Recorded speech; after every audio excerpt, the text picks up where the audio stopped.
So you know how I just said we're going to talk about like our memories of movie rental places, right? Yes. Well, I lied. I think what we need. Yeah, I lied. I think You're the a thing we liar need to do. I have a degree in lying. Fuck. That's true. It's true. You're a trickster god. Gotcha.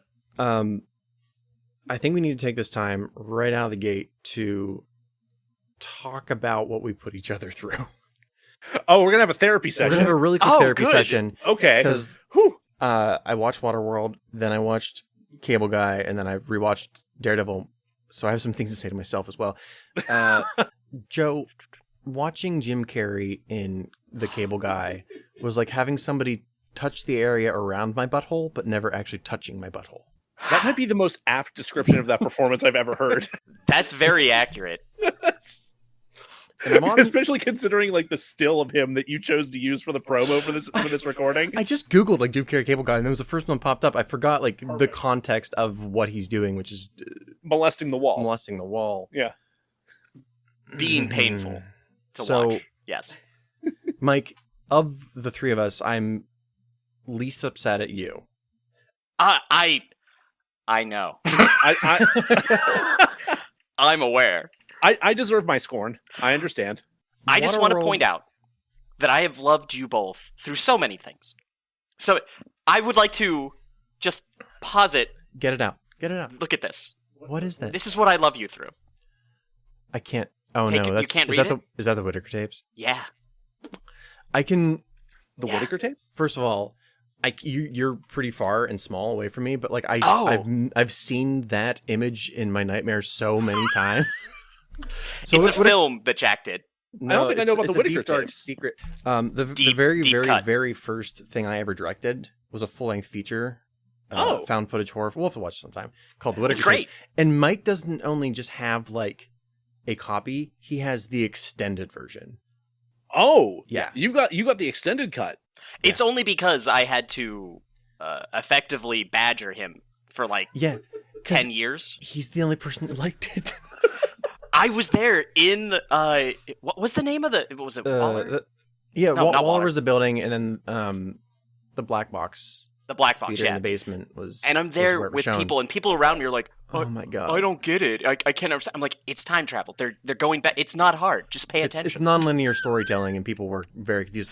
In their defense, why am I doing that? The audio is really bad in that space. It's not meant for films. It's meant. No, for, like, I've been in that. I've been in that theater, and yeah, you're absolutely right. It would be terrible. And yet- acoustically for films. And while you say that, that's tight. But I have the strongest ADHD in the world. I wouldn't have not noticed that. That might be the truest statement I've heard. So if I'm able to follow along on the narrative, there's no Yeah. excuse for anyone else in that room. You Yeah. and Steve Harvey.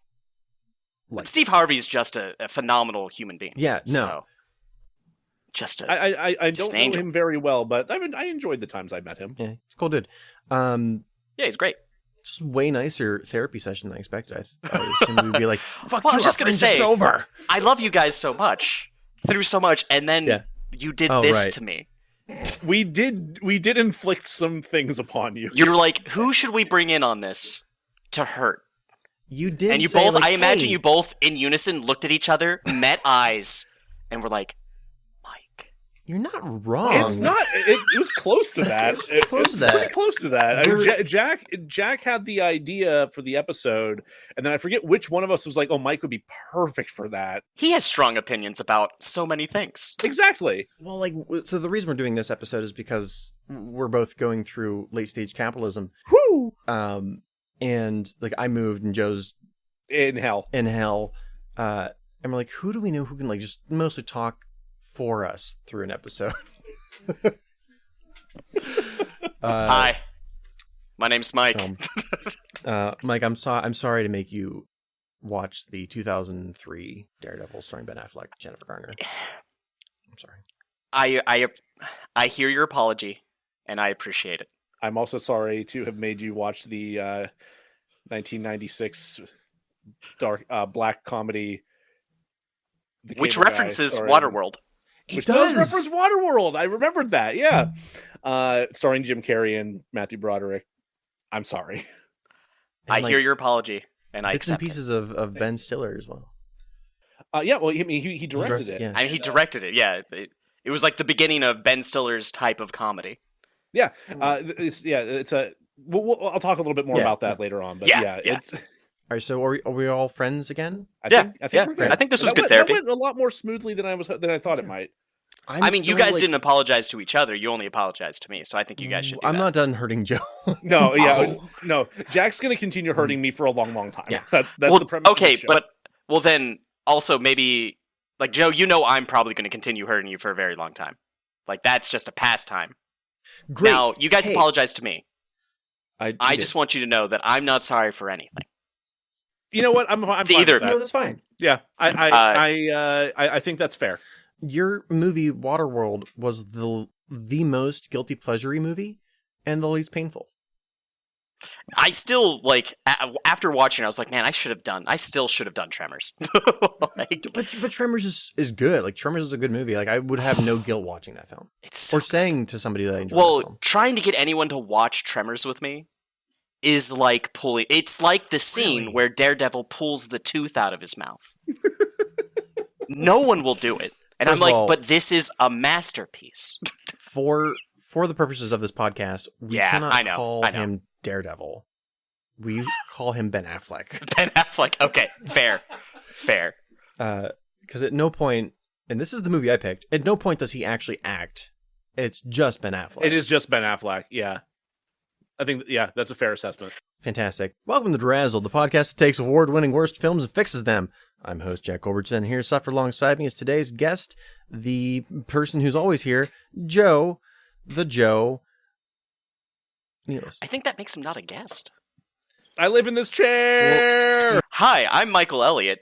I'm the guest on the show DeRazzled. So today we're going to do something a little different. Instead of taking the worst film from the Razzies, we're going to talk about our guilty pleasure films. We've each dug deep into our childhoods to reveal more about ourselves than we probably should. But before we get to that, I wanted to have a conversation about critics and audiences and why they so often vary in their opinions on a film. Yeah, I think that's gonna be. I think that's a good idea because one of the things we've talked about repeatedly in some of our previous episodes has been the idea that audiences are more forgiving than critics. Hence, why you see. I think you see. With most recently, the Eternals is a great example. How like that like, we watched the Rotten Tomatoes score for that plummet in real time as the critical reviews were coming in, and to the point that I think it hit 50% at one point. Wow. Possibly that could have also been a Photoshop and a shit posting group. I have no idea, but the audience score is up around like what 89, something like that. Something like that. It happens frequently. And it goes the other way too, where you'll have Oscar darlings that an audience will absolutely hate, but critics love. Yeah, you'll see that. May I posit another one too, where it's Please. specifically with two of these films, where it's more of the journalism around it coming out because you've got the highest paid actor in a film up to that point, which was Jim Carrey for The Cable Guy for $20 million. That was, And then you that have was his highest Waterworld. payday to date at that point. Which was $200 million, I believe, right? Something ridiculous. That the total budget on that, I looked it up earlier, it was like $157 million. It was something like that. It was extravagantly high for 90. I think that might have been one of the earlier, like, this was an estimate, and I think it did breach 200 million. Because, like, I think 238 million was what they got. Whatever, doesn't matter. Yeah, but overall gross, I think, got around 230 million, something like that. But there was so much journalism ahead of time talking about those things and talking about some of the things that happened on set, specifically for Waterworld, where they primed both the critics and the audiences to pick it apart upon arrival. Raise expectations so high that it Or- would have had trouble matching it, even if it had been a really, really good film. Or also being like, look how awful this like environment is. It's going to be awful. And it's got so Right. much money. Come watch. Just like, Come watch. check out this train wreck. But tell it that it's shit. So oftentimes on this podcast, I tend to lean closer to the critic score. Mm-hmm. But what I wanted to be kind of give a disclaimer before we get into this conversation about cheeseburgers, right? So some cheeseburgers are very manufactured, made to satisfy the broadest audience possible, right? Your McDonald's, your Burger King, that kind of thing. They are not made with love. But they do the job, right? Sometimes you're just like, you're driving down the highway and you're like, I need a cheeseburger. I just need to throw some grease in my mouth. Right. This entire, the reason we're doing this episode is because I just moved, and the entire week I'm like, I want a McDonald's cheeseburger, and not just like a Big Mac. I want the McDouble. That's a double cheeseburger with only one slice of cheese. They don't even bother with the second slice. But I want like 4 of those in my mouth. Oh yeah, it's comfort food sometimes. Right. Then you have what Jack 4 days ago wrote, the artisanal ass burgers that are made with love by a chef who has studied all across the world to bring you this cheeseburger that is fucking delicious.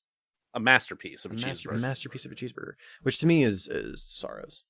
Just really love Sorrow's is solid. They like. I used to live over by there, and like in the morning you could smell the meat smoking on your way to work. And I'm just like, I'm hungry. Tesaro's being a restaurant that you used to live across the road from. Correct. Yes. So like an artisanal burger would be like the unbearable lightness of being, right? Or like Dogtooth. And like a McDonald's burger would be like Venom 2, Carnage. Let there be carnage. Let there be Woody Harrelson. Let there be cheeseburgers. Oh man. I watched the shit out of that. Just Tom Hardy eating a bunch of cheeseburgers with Woody Harrelson. Yeah. With like I would watch that. Quippy quips from the symbiotes. I'd buy that. Yeah. I haven't watched the second one, so I'm taking that Woody Harrelson was in that one. Yeah. I've watched neither of them, nor do I. I might actually watch it now if Woody Harrelson's in it. I fucking love it. He is Carnage, yeah. So it's so weirdly miscast. I would I'm curious. It's a situation where you're like, this is going to be an explosion of awful, so go watch it. But however, Woody Harrelson used to get cast as like the crazy person all the time. Yeah, I think like Natural Born Killers and so on and so forth. And White Men Can't Jump. Exactly, yeah. Yeah, precisely. His father, this is true. Woody Harrelson's father was one of the men that was suspected of being the assassin of JFK. Wait, really? Yeah, there's like 5 or 6 people before they settled on the patsy. I mean, Lee Harvey Oswald. Wild. Woody Harrelson's father was a absolutely like a criminal. He just why don't we have a movie on that? I mean, I want a movie on that. That would be Woody could play him. It would be perfect. Yeah, and his son at the same time. This is so much more interesting than the show we have planned. I think the only reason, don't quote me on this because it's been a while since I've read about it, but I think the reason he was ultimately ruled out was because he was off doing crime in another city. Oh, hell yeah. No. I left a paper trail in Austin. Yeah. Very clearly was holding up a liquor store in Austin. You can see me there. Very proud of this robbery. Yeah. So why do you guys think critics and audiences differ so often? Now that we've all said like we can both enjoy a good cheeseburger of any variety, why do audiences and critics differ so often? I think a lot of it comes down to what you're watching the movie for. You know, I think because like a critical eye, you're looking for the craftsmanship of it. You're looking for you're looking for the best possible performances, the best possible design, and so on and so forth. If you're just going to watch a movie, like some people are going to watch movies for that. Some people are just going to watch for an escape. They want to have fun. They want to not think about their humdrum lives for like an hour and a half to 3 hours or whatever. Like a critic is looking to see if it's done well, and if it's art. Yeah, most people most of the time. Let's not give critics that kind of breadth of like power. I have but typically, yes. Yeah, to be clear, some critics are so fucking full of shit and get it wrong. Yes. They get it so wrong. Yes. So maybe But, before like- we go further, I want to make this point. Critics, their job is to watch movies, right? Mhm. So they watch a fuck ton of movies. Friend And of the going podcast, off that, jaded. It's so Yeah. easy as a critic to become jaded. Yeah. And whereas you're seeing possibly an actor in several different roles, and like maybe this is one did not inspire you like the others, but you've got people that might have never seen this person before. Yeah. This might be the first time they're seeing it. It might be beautiful to them. Like the expectations of the audience are typically going to be lower on the artistic side. Did it entertain? I think So a lot of specifically what Joe said, basically. critics get bored. Of course. So friend of the podcast, I asked Aaron this the other day. Oh yeah. I'm like, Aaron, how many movies do you watch in a month? Would you say? And he's like, anywhere between like 0 and 4 at the most. Sure. Mhm. Yeah, that's And reasonable. for October, October is kind of a different, right? Because like I'm watching Halloween. movies, but like I watched 33 movies last month. That's exhausting. I Wow. loved it. But like typically I'll watch between like 12 and 25. So I get really bored seeing the same thing over and over and over again. Like if I'm seeing the same formula or performance repeat itself, I'm like, I'm kind of just bored and looking at my phone at that point. So when something does something new and original that might alienate an audience member, I'm like, ooh, this is different. So to kind of piggyback off of what we were saying about the critic and audience scores. So my film that I picked for today is The Cable Guy. Mhm. And it is the first film that I think we've talked about to where the audience score is on Rotten Tomatoes is lower than the critical score, but they're both bad. Yeah, no, you're right. And what were they? Those are the audience scores a 51 and the critical scores a 54 On Rotten Tomatoes. on Rotten Tomatoes. Okay. And then on On IMDb, 6.1 to 10. Or 6.1 out of 10. I would say like it jumped to a 10. Damn, what happened? No. Did last podcast get people to try and jump? Yeah. No, because that doesn't work that way. It goes backwards. Yeah. They tried that. They tried. It went bad. It went very bad. Not that helps for our discussion on audience versus critic, but yeah, it's a. Well, I 6 think out it's a of good 10. idea to give those scores now, Mhm. though. So do we have Daredevils? Because I don't. I'm sorry. I don't have any. No. For Daredevil, Rotten Tomatoes critic score is 44 and audience is 35. Oh So wow, it's, Wow. wow. Mine yours is definitely actually the best, I think. Yeah, yours is lower on both counts than mine was. oh yeah, no, Joe's yours is the best scoring of the three. That's Oh, shit. bonkers. What were Waterworlds? Unfortunately. So IMDb's for Daredevil is 5.3 out of 10, and then Okay. for Waterworld, critic response for Waterworld is 48%, and audience is 43, Wow. Okay. which is fucking Joe, everything you weird. said was a lie. Everything I said was a lie. You walked in here, you lied a lot. Please leave. It's now just me and Jack. I think I have And to then- retire. I'm sorry, everybody. And then IMDb score for Waterworld is 6.2 out of 10. Also, I guess while we're doing this, let's talk about the Razzie Awards. Specifically, Cable Guy. Cable Guy has none. Cable Guy has none. It wasn't nominated for a single Razzie. No. It was nominated. Second time we get to invoke this. It was nominated for Worst Picture at the Stinkers. I forgot to check the stinkers. It was nominated at the Stinkers for Worst Picture. Did not win. I forgot the Stinkers existed. Yeah, because they stopped out of nowhere after 2006. Nobody really knows why. Hashtag bring back the stinkers. Hashtag bring back the Stinkers. And we should be doing it. We should, honestly. For Daredevil, it was it won Worst Actor for Ben Affleck, both for Daredevil, Gigli, and Paycheck. So it was a 3-way win for Ben Affleck. Damn. And Waterworld, and I think I was telling Joe about this a little earlier, Mike. I think we are going to end up doing a full episode on Waterworld at some point. You should.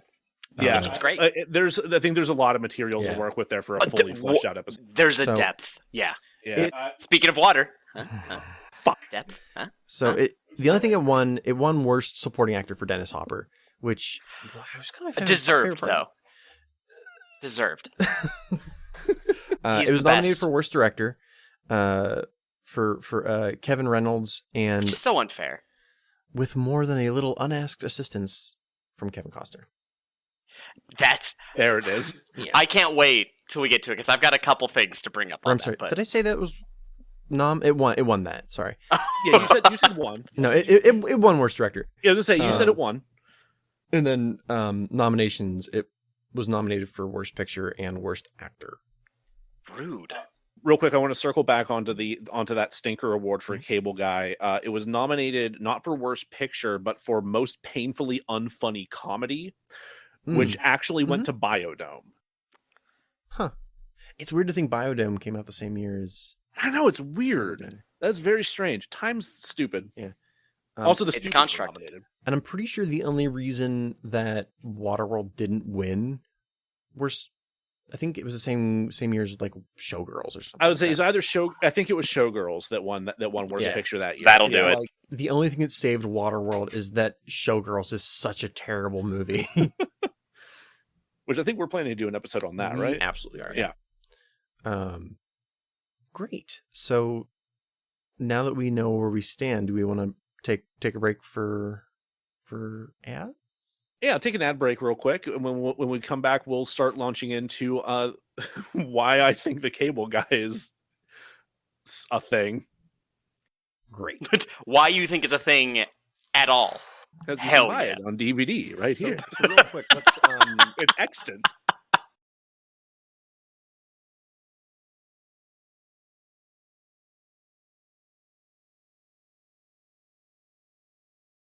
Welcome back, everybody. We are now going to start jumping into trying to defend these pieces of shit that we presented to each other, and I'm going to go first. So, as mentioned, I've shared with my friends here the 1996 Jim Carrey comedy, The Cable Guy. Can you sum it up in like 2 paragraphs? I can, actually. I've watched this movie so many times that I didn't even rewatch it for this. It just lives in my head, which should give you an unsettling glimpse into what my brain is like.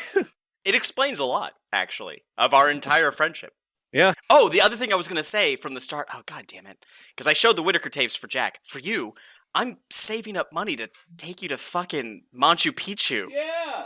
Literally saving up money so we can go to Machu Picchu. Why? Play D&D. Or, I mean, something similar. I don't know that we're actually going to do that while we're there. When we first met, one of the things he had a dice on his shirt thing, and that's how we started talking. Wearing a nerd-ass shirt that Mike connected with in our Spanish class, and this very quickly after that, they were talking about Machu Picchu, and we were like, man, wouldn't it be fucking cool to someday have the money to just rent Machu Picchu? Like, it's a national tourist thing for them, so they'd be like, oh, no, we do not, we don't do that, and we go, here's a briefcase. And they go, yes, everyone get off the mountain. Everyone down. Can I ask how far you are into this fund? Honestly, it's not as expensive as I expected. I need like only $2,000. I've been helping my brother pay off one of his like credit cards. So like now that that's done, I can start saving towards that. Like it was only like $700 a person for like a good catered trip. So I need to be able to afford like flights and that per person. Wild. I'm not sure that I'm willing to bring both Lauren and Becca. That's fair. While that would be beautiful.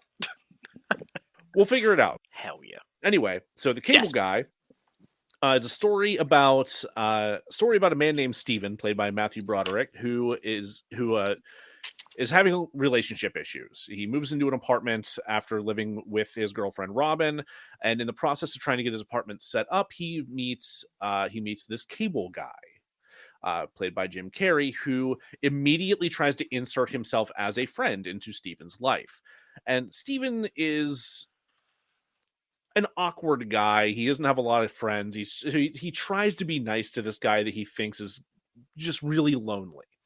And it very quickly devolves into this cable guy just stalking him and trying to take over his life, and ultimately putting him and his girlfriend in danger. I'm just very uncomfortable with this movie. It should be. It should make you uncomfortable. So it's also Jack Black is there. Jack Black is there as sensible one. Yeah, Jack and he Black doesn't. Is there as the straight man and the voice of reason. Yeah. I'll wait. I have opinions. Lauren has already had to deal with all of these opinions, so now it's your guys' turn. I'm excited. I'm excited to hear what both of you have to say about this movie. So I've been a lifelong Jim Carrey fan, as we all have. Yeah, I think most people have. I mean, I think I've said on the podcast at least once now that when I was in second grade, my mom made me return a cassette copy of Green Day's Dookie. And when I asked her, like, well, can I get something else instead? She got me a VHS copy of Ace Ventura: When Nature Calls. So, what was wrong with Green Day's Dookie? She didn't like the lyrical content, which I don't think she actually understood the lyrical content because she was hearing it through my basement bedroom wall. Sure. So, it which is fine, whatever. But Ace Ventura: When Nature Calls, the one where he comes out of a mechanical rhino's ass naked. Way better. Way better. Way more appropriate for a second grader. Yeah. So like those kind of movies were always like a staple in our household, like kind of dumb comedies and that feature big comedic presences like him, like Chris Farley, like Mike Myers, so on and so forth. Like they had a big presence in my household growing up. And this one kind of clicked with me differently as a weird, depressed emo kid. So which one did you relate to? Yeah, I'm which curious. Did I relate to? Uh-huh. Honestly, looking back, probably Jack Black, but no, but not the brother Bob Odenkirk, because that's who I related to the most. That's who I should have related to. Also, One line. Was that Andy Dick? That was Andy Dick. Andy Dick was there, yeah. Andy Dick was the guy at Medieval They Times. got a lot of people to be a part of that. Yeah, Owen Wilson, a young Owen Wilson there. Getting his never ass be in a kicked bathroom alone with Jim Carrey. No, that's the cheap. You get beat up or you watch him beat himself up. Yes. Which is just as uncomfortable. Two options, both of them terrifying and traumatic. Terrifying. Yeah, for everyone involved. I didn't like seeing Owen Wilson as a mean person. Dude, that was great. I mean, he was good at it. He was good at it. He's just Owen Wilson's so good. Wow. No, I think when wow. Someone had to do it. I was going to, but you beat me to it, and then it just became a cascading chorus. Beautiful. We just cut out 40 minutes of us saying wow, just in case you were wondering. Wow. Can we just do 40 minutes of wow? We cut it out already. Wow. Dude, because you could save that, and people could listen to that as white noise. Wow. Oh my God, you're right. Wow. Imagine, need to sleep better? Wow. If Becca's watching right now, she's so upset. No, I think I identified more with Steven at the time, like as a kid, because like you can't relate to Jim Carrey's character. You can't, and that's a problem. And if you do, it's you're a problem. It is I agree, very much a problem. I need to mute myself until you finish your synopsis. I feel like the same people that identify with Jim Carrey in that movie are the same people that identify with like Patrick Bateman in American Psycho. Oh God. Yeah. Honestly, I don't think anyone does. I think like that's a fair like statement, but like I don't think anyone, not even the people that would, I don't think anyone is. That one of the problems is it's so alien that no one can actually identify with it. I think like the movie itself almost points it out to you, like point blank in that dream sequence that Steven has where he goes full Incredible Hulk and is just like, I just want to hang out, no big deal, and like just comes like bounding down the hallway. I love it. I'm leaving. Bye. Only time I think I laughed during the entire thing. That's fair. But yeah, I think like this movie, I think for me, what was interesting about this movie was that it was more than just a comedy. Like it was a lot because when you look at it, especially looking back at it, It's not a comedy by any stretch of the imagination. This movie's not funny. It is terrifying. This movie is a psychological thriller wrapped up in the shiny foil of a dark comedy. Like any other actor, if any other actor had played that part, it would not have been labeled a comedy. I read earlier today that apparently Chris Farley was supposed to play the cable guy. Oh God. I don't like that. Never mind. I will wait until the end. Terrible.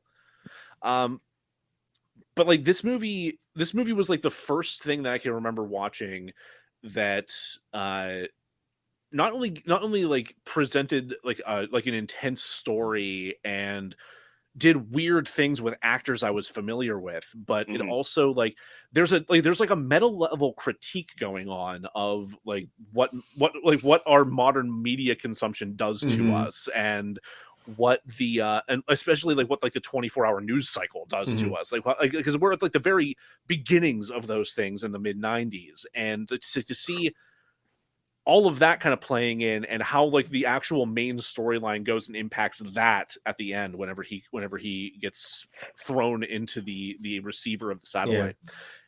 I don't know, like it felt poignant to me as a kid. It was like one of the first things I remember watching where like it had more of an impact on me than making me laugh occasionally. Okay. When was the OJ trial? It was only a little bit before that, right? It was a little bit before that, but there was. Yeah. But they're referencing a whole different trial, though. The Menendez brothers. They're the Menendez brothers. The Menendez brothers. But they kind of mix them together. They do. Because instead of it being the kids killing the parents, it's the brother killing the brother. Literally, the like racial like comment of like it was someone Asian. They were the Menendez brothers. Did that. Yeah. Oh my god. We know because of the last podcast on the left. Yes. Right. But yeah, like I remember like that moment. Like I think it went over my head as a kid. But when like that moment where you hear the courtroom recording where he's like, I think he was speaking Asian, and you see his head fall down, and he's like, oh, why the fuck did I say that? That's so stupid. Just like watching it back, he's like, yeah, that is like cartoonishly stupid. Why? Yeah, and like it's a cool commentary on the times. Yeah. So I think that covers it really for my synopsis of it. Hit me with what you guys thought. Do you want to go first, Jack?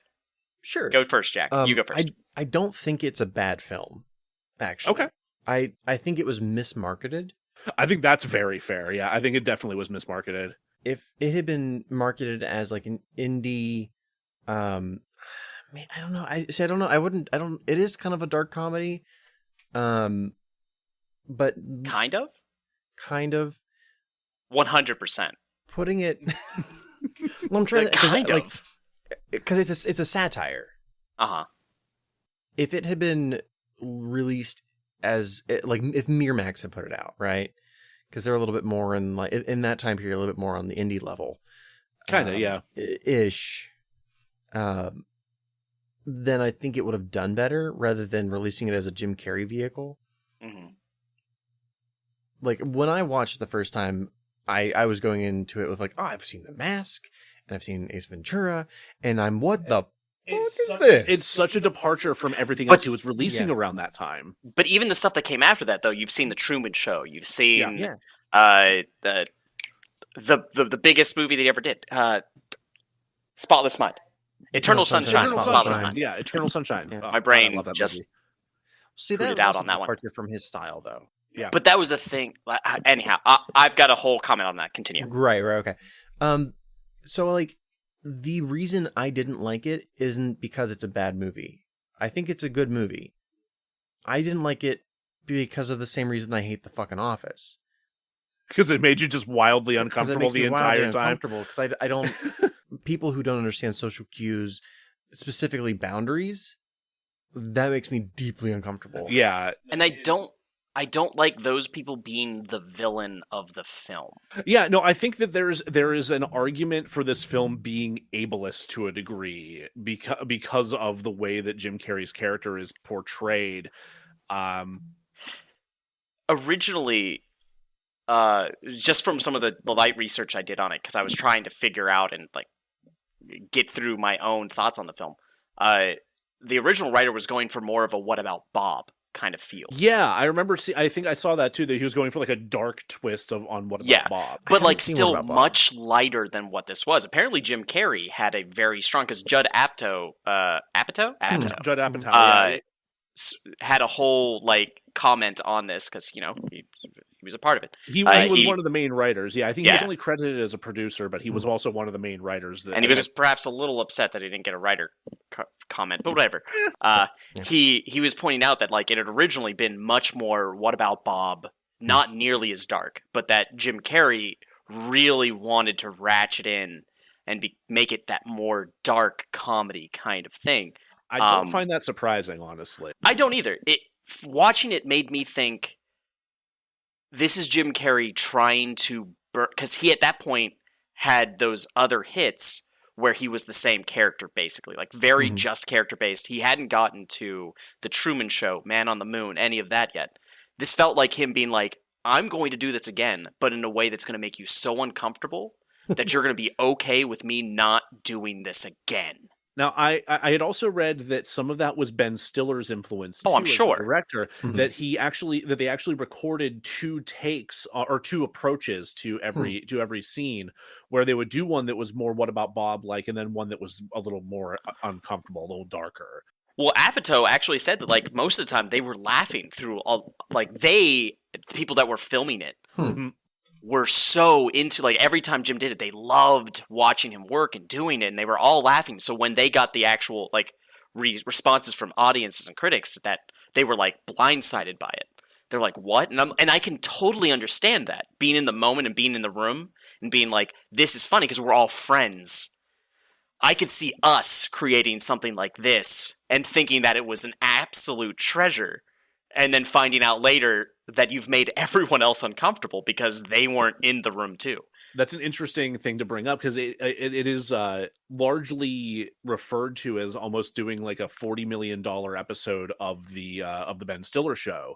Because of all the cast that were brought on, a lot of them had prior experience working with him on that. They were all friends. That's how you get those kind of people together, Yeah. Precisely, yeah, and then it's introducing an X factor like Jim Carrey into the mix of all of that, where you get those darker, more uncomfortable pieces of performance. The way I've gotten myself to like it is to think of it that way, as Jim being like, I'm going to burn this version of me that you all see.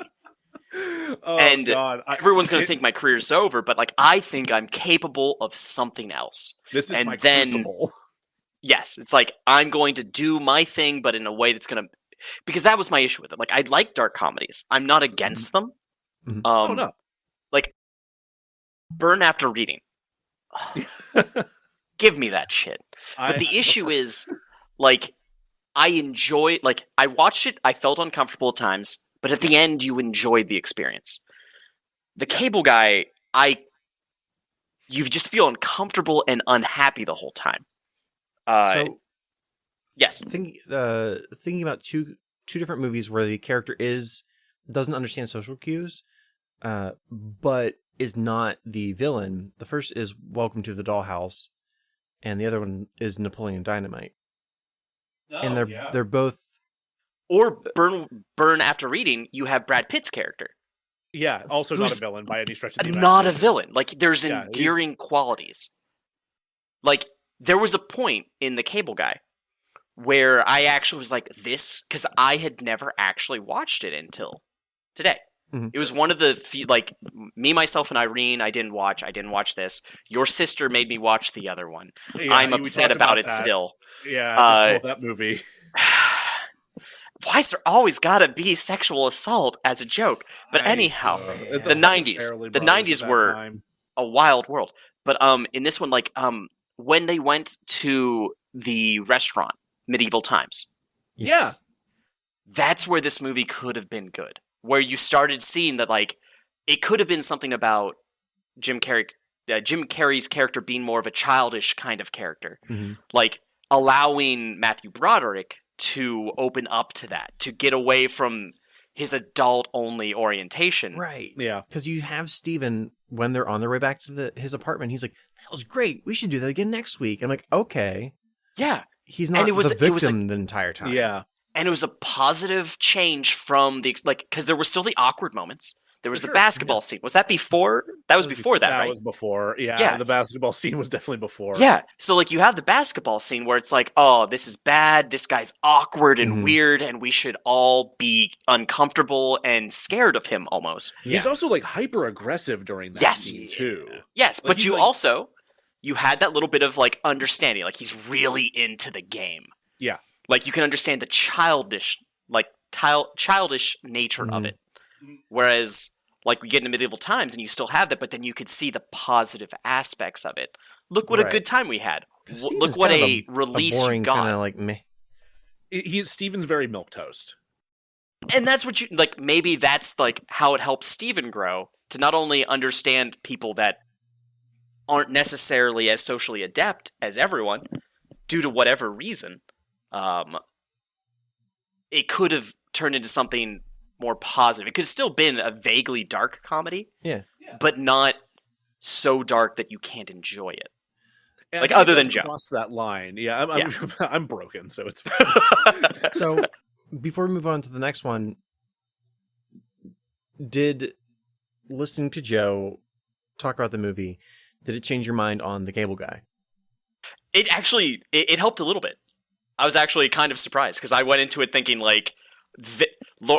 If Lauren was here, she could tell you how negative it was. But there are... I believe it. Especially getting to talk a little bit more about their opinions as they went into it and what they were thinking about. And getting a chance to like really engage a little bit more on like...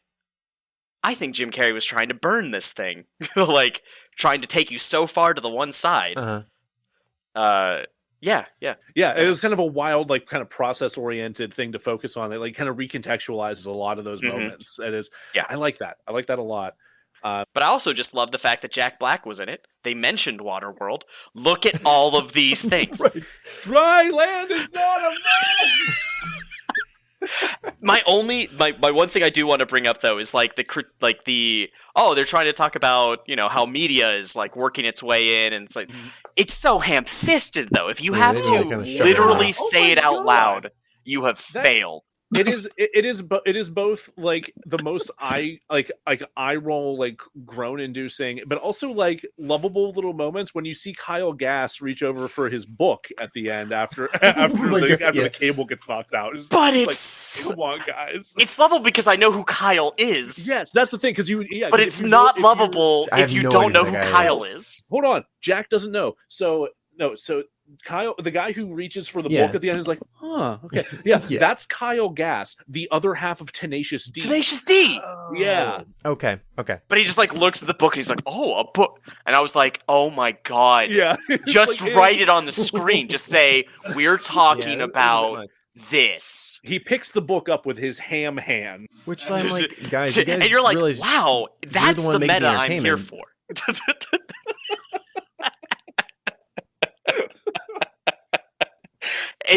Like, there's something I like about it because I respect the concept of. I really love the concept of Jack. Like, if it's real, if Jim Carrey was like, I need to get people ready for me to do something different. Yes, that would be perfect. Especially when he's like, also, I'm going to get paid the most anyone has ever been paid for this. Yeah, that is great.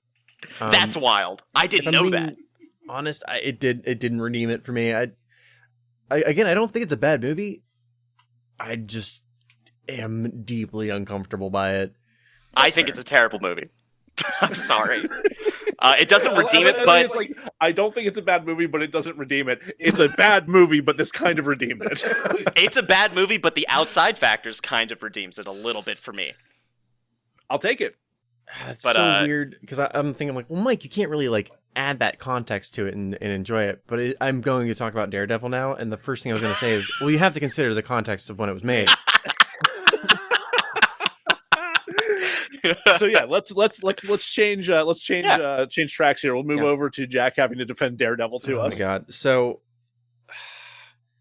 I've already warned the two of you, but just to warn the viewers, this conversation is going to get pretty dark. Yes. Like not funny dark. Like it's going to get pretty dark. So, like the Cable Guy. That's a dark comedy. It was supposed to be funny, but it wasn't that funny. less lisping in mine. Ah, fair. Yeah, I'd buy that. Remember when he punched the lips out of it? Like, lisp That was- out That was of an him? ad lib. That was a Oh, really? mistake. Yeah, Really? I was reading about that. Well, okay, I got this from the IMDb trivia page, so take it with a grain of Right. salt. It might not actually be accurate, but supposedly that was a mistake. Jim Carrey just accidentally forgot to lisp, and then he just like rolled with it, and it was like, my lisp is gone, and then he punched him again, and they just kept it. And that actually makes me cherish it a little bit more. Yeah, I did. Well that done. was a pretty funny part. Jack, how dare you? How dare you cause us to get to this point? Oh my god. But continue. Get so- dark. so- Fuck us up. So let's talk about 2003's Daredevil. I'm going to talk about just a little content warning. I'm going to talk about 9/11. I'm going to talk about parental abuse, underage sex. Is that even a thing? If you're, I don't know. Yeah. So, I actually haven't rewatched this movie since probably undergrad. And Okay. my opinion on films, and that there's now been a second iteration of Daredevil, has changed my opinion of the movie. So when I watched it today, I did not enjoy it for a number of reasons. Aw. For one, it's a bad movie.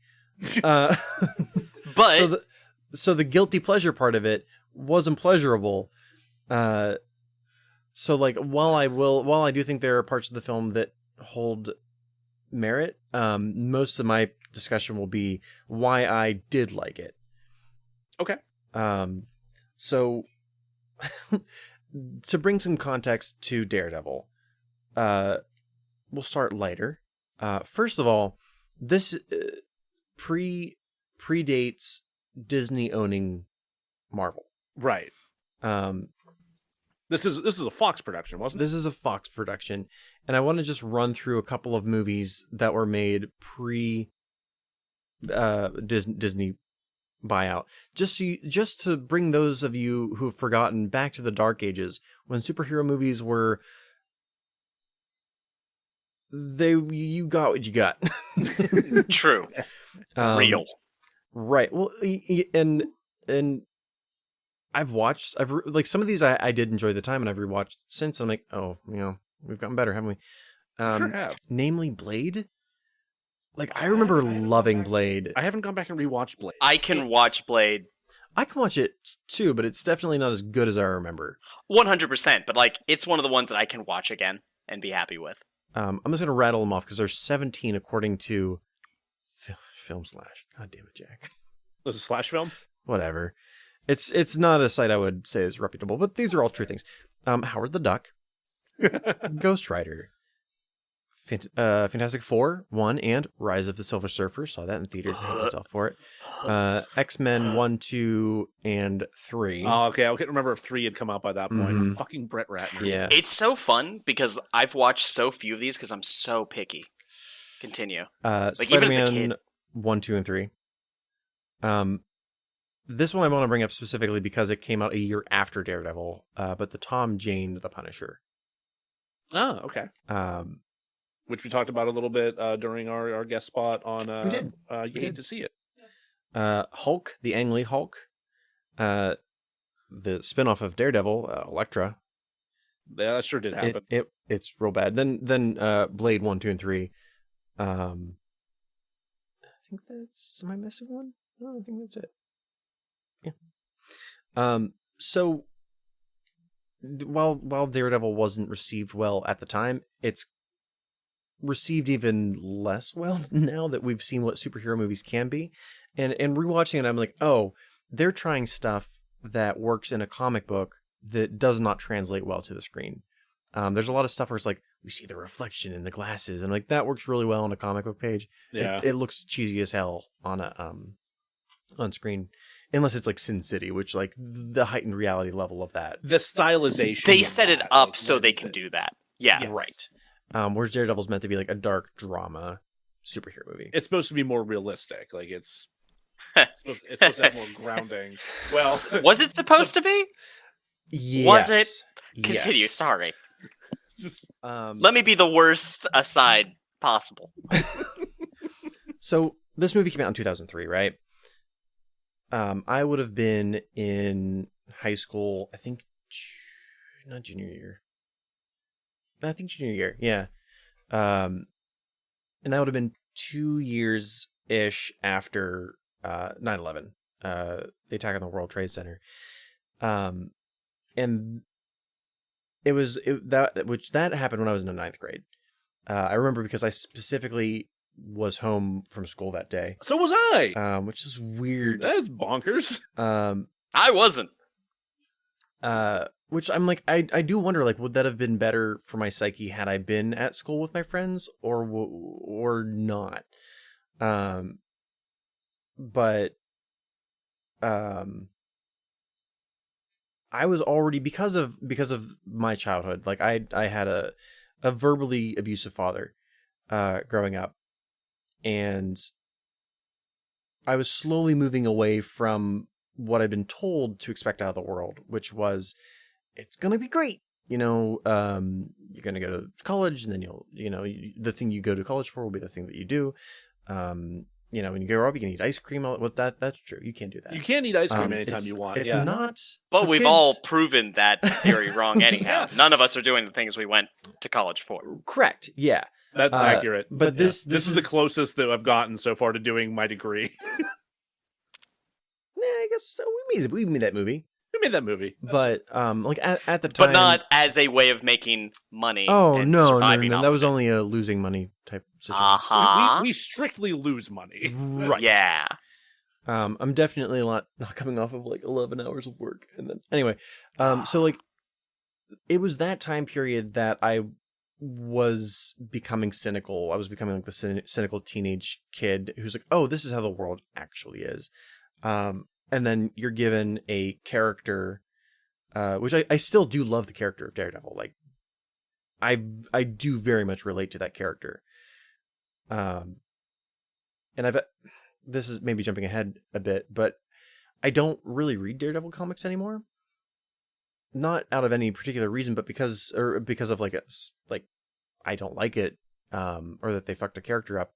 But a writer named Mark Waid, who's very famous in the world of comic books, wrote a lengthy run on Daredevil, where he directly addressed Daredevil. Matt Murdock has depression for a fact.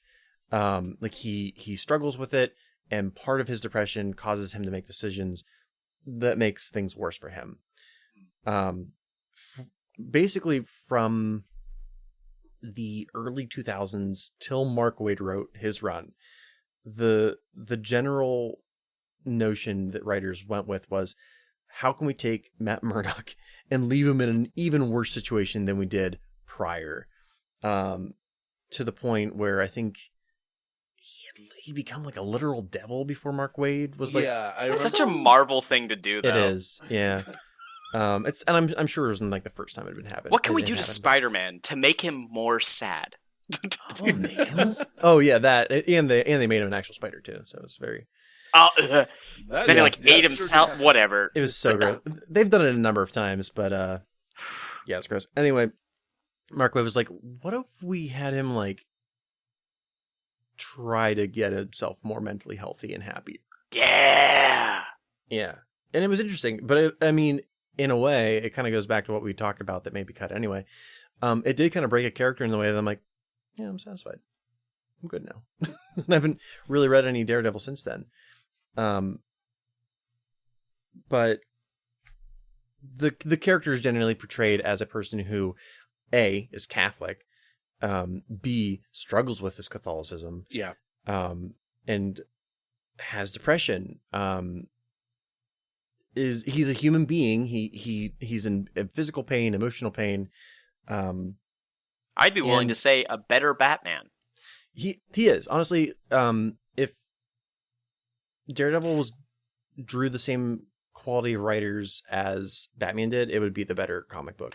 And Well, I mean, that's the thing. Like, Batman is a rich person with problems, whereas you have Daredevil, right, who is someone that you can actually identify somewhat with problems. Yeah, I read Batman to like escape reality. I read Daredevil to relate to a character. Mm-hmm. Yeah. Mm-hmm. So in 2003, when this movie came out, My father had moved out, right? My parents hadn't divorced yet, but he'd moved out. So because of that, my mom was at work 24/7, and I spent all of my time, either at home or with my first serious girlfriend, Dusty, who we were very, what's the word? Not interreliant. Codependent. Yeah. Codependent. That was a really cool way to say codependent without saying codependent. Interreliant. You're like, wow, is this like this feels like a business buzzword to try to avoid that. They were interreliant. Legalese for codependent as fuck. So you have this character who doesn't relate to people, struggles with his Catholicism, because I was raised Catholic at that point. Like that was the point at which I was most Catholic. Mm-hmm. The most detrimental period in a person's life. Yeah. Any person's life that happens to be forced to be raised Catholic, yes. Yeah. So you have a character who doesn't relate to other people, who struggles with his Catholicism, who finally meets a person who he can relate to, this being Electra in the film, which I will argue the one thing that works in that film is Ben Affleck and Jennifer Garner's chemistry, because they definitely got married after that. And you can definitely see they like had the smoochies on for each other. Yeah.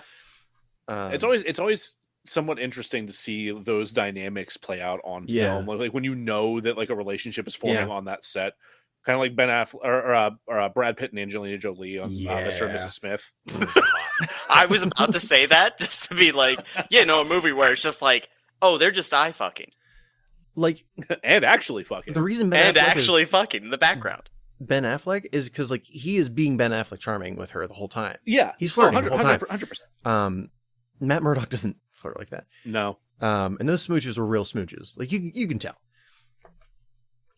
So. This is more the comics in the movie, but me reading Daredevil, seeing like the worst shit happens at Daredevil. There's no other character that has maybe Peter Parker, but like there's no other character that has the worst luck than Matt Murdock. But he still gets up. That's hard to say in Marvel, because there's some of them that got fucked. Like some of the X-Men, almost all of the X-Men, honestly. Kurt Wagner, all of them. Oh, Kurt. I don't know, man. Magneto. Well, maybe. Almost every mutant had this Cyclops. Yeah, but they have a family.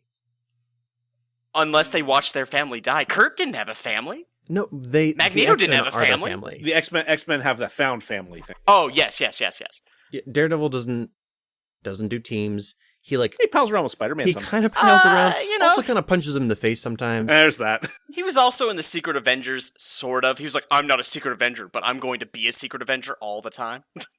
Or New Avengers. I'm sorry, New Avengers. Anyway. that you have this character that struggles with loneliness and depression and still like gets up and does the thing, makes him very relatable. Being that the movie was my first taste of that character, that was my connection to it.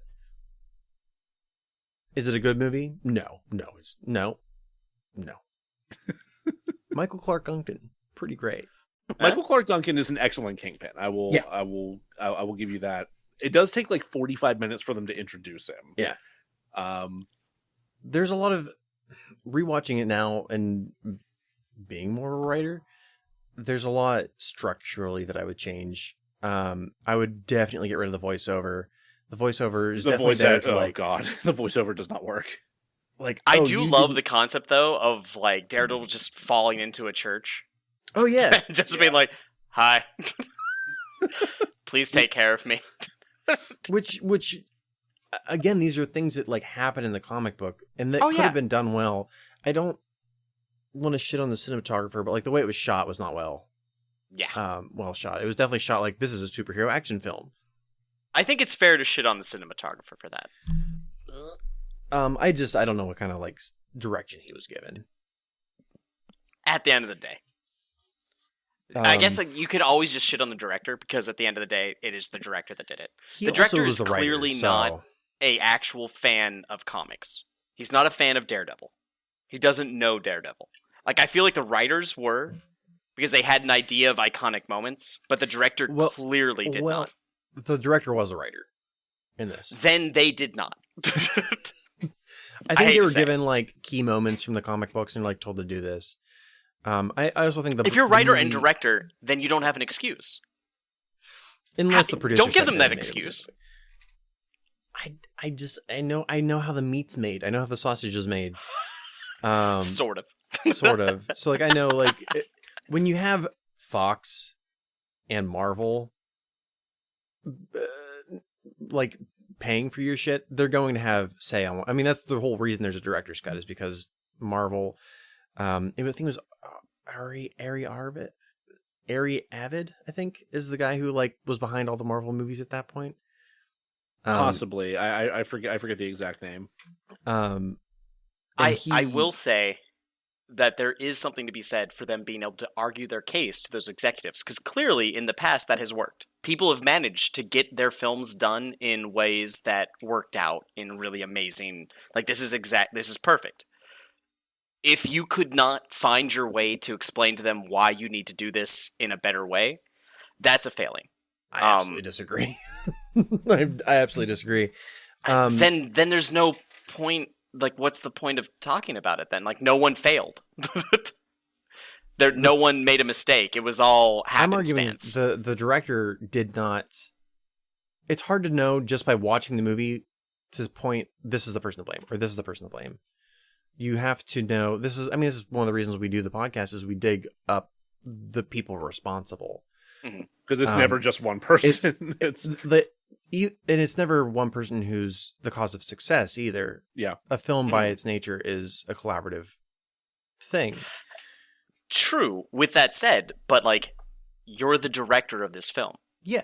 Like, if people can also be like the fault as the director for failing a film, then you also need to be the fault for the film being correct. Like, there's a lot of times where we go, this film failed because the director had a vision that didn't work.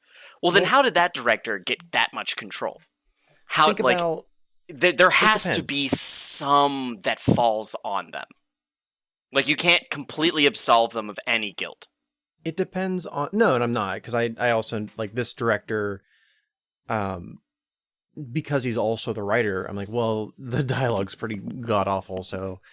But I'm arguing, like, all movies are a collaborative effort. Oh, of course. Dude, I mean, think back about just like when we were in theater. When a show went well, the directors didn't get any acknowledgement. It was the actors. Of course. Because the audience is watching the actors. Yeah. Now, when something goes wrong, it's the director's fault. It can be. It can be. For me to say like the director is wholly at fault, that director had to be completely in charge of the thing, and is so rare for a director to get it's called final cut on the film, to have complete control over the script, to have complete control over the casting. Like, that almost never happens, especially at like this level of film production. Like, this was a studio film. This was a Fox Marvel collaboration. That director was sitting in meetings probably like 80% of the time, and had the Fox producers telling him like, this is XYZ what we want. I can almost guarantee he did not choose the release date of Valentine's Day. Oh, sure not. Of course. But it just doesn't make sense to also be like, he's absolved of any guilt. No. He's a writer and director. Like, at that point, you have a lot of power. It doesn't matter what... yes, the Fox producers are going to be there, and there's going to be all that as well, but, like, you're a writer and director. Like, you might as well also be Kevin Costner and be writer, director, and actor.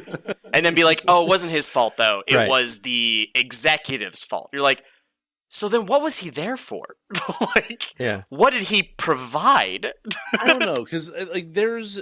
like I don't think he can be absolved of any blame for like he definitely has something he has to shoulder, but like I keep thinking back to and when we did the Nothing But Trouble episode, I did a lot of reading about Bonfire of the Vanities because that production had such a big impact on the other one. I haven't listened to that yet because I'm waiting to make Lauren watch it and then we'll listen to it. Okay.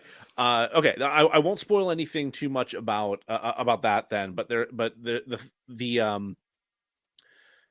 that movie had so much going wrong with it that was like some of it was Brian De Palma's fault as the director, some of it was also his fault as a producer, some of it was the fault of the guy who wrote the book that the movie was based on, some of it was the studio trying to interfere and force them to do things certain ways.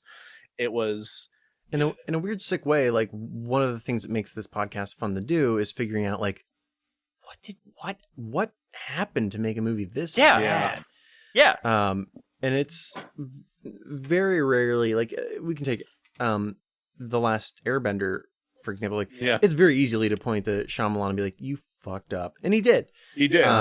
But there's so many other people that also fucked up.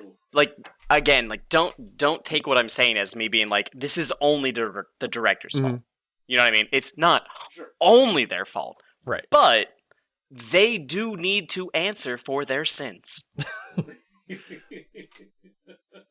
I'm just gonna do a little quick Google on. I think director was like Mark Steven. Yeah, I just pulled it up a second ago. Mark Steven Johnson is his name. And I'll get his email address for you, Mike. And you know what? No, give me his actual address, and I'll just show up at his house. Like, hey, Mark, get your ass out of here. Do you even care about Daredevil?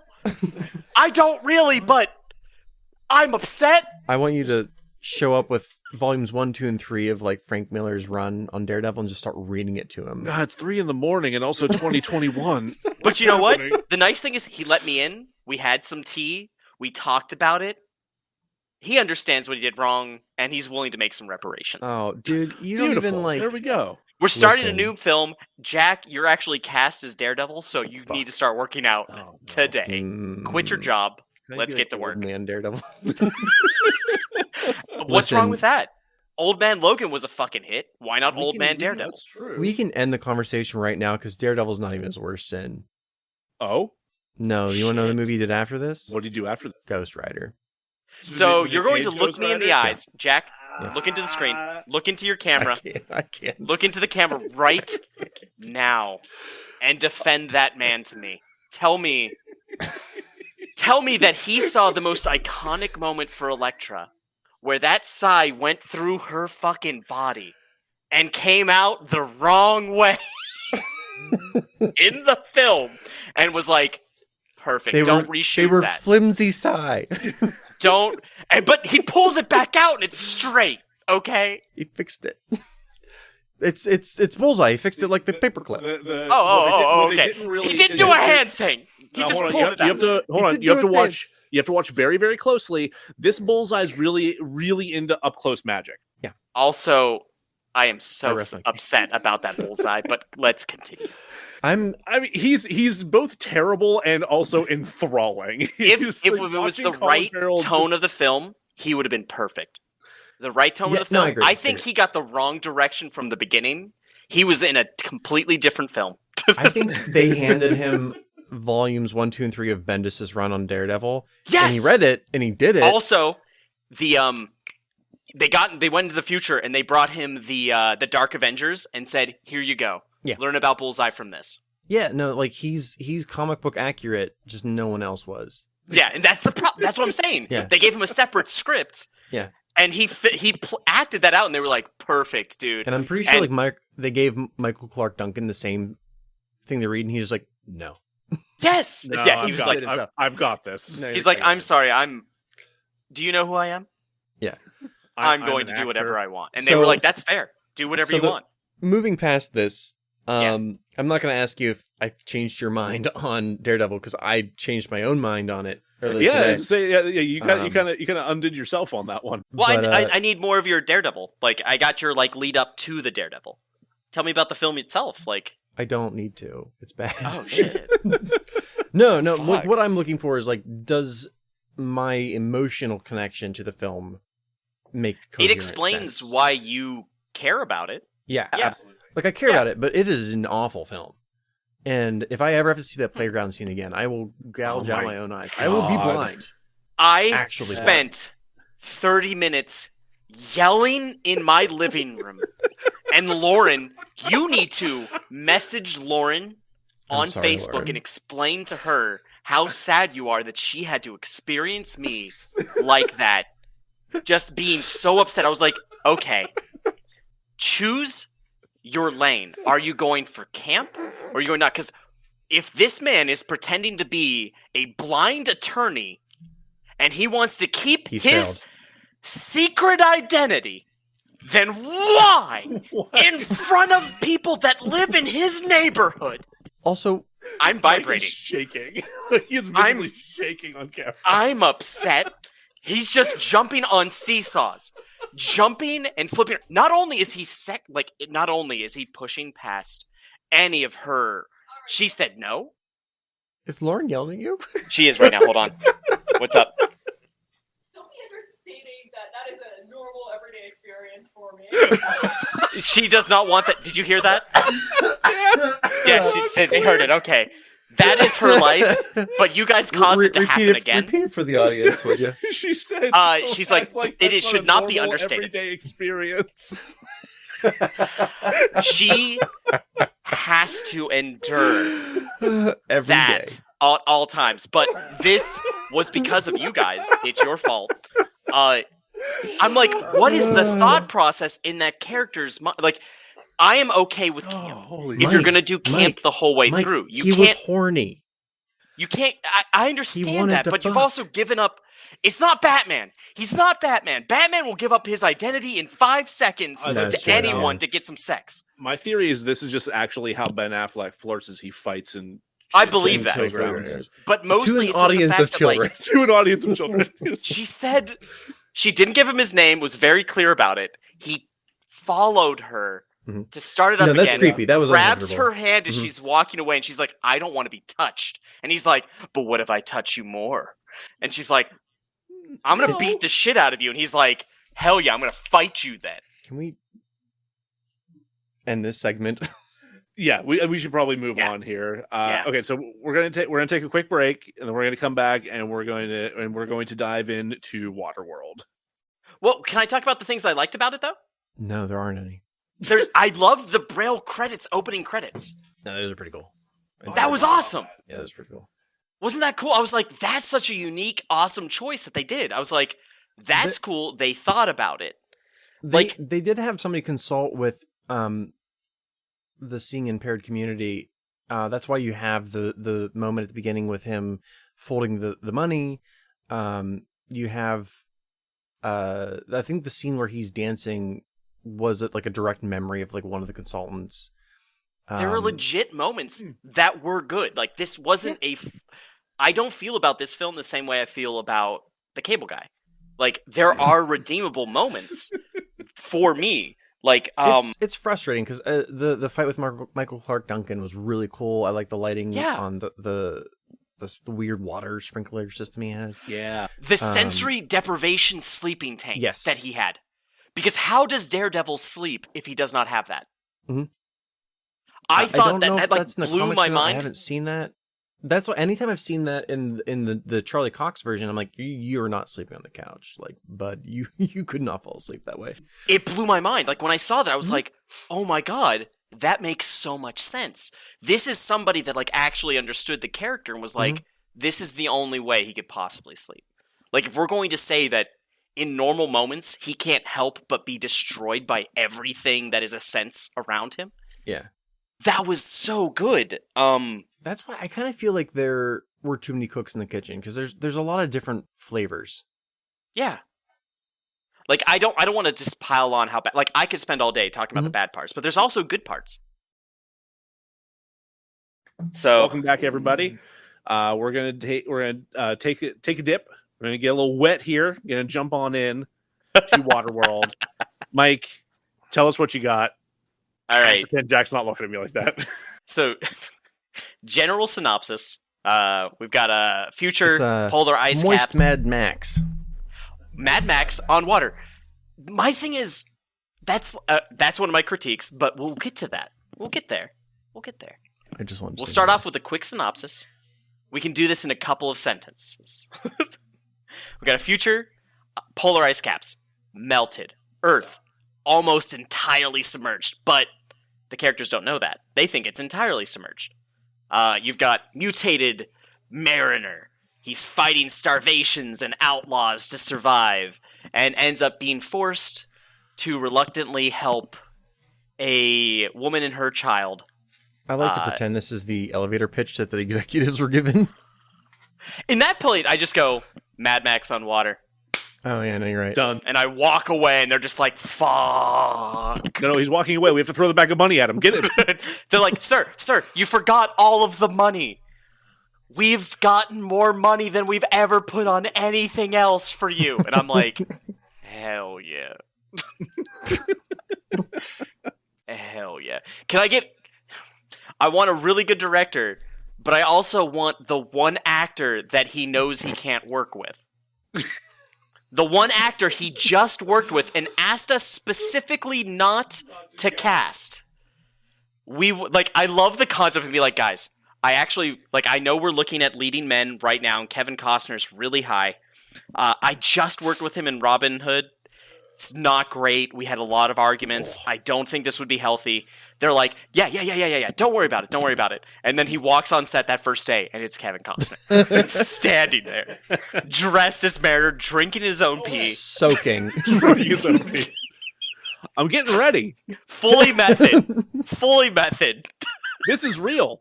He's developed a thing, and you're like, in for Kevin, days. Kevin, there's no filters in that. That is still just pee. I know. And he's like, whatever. My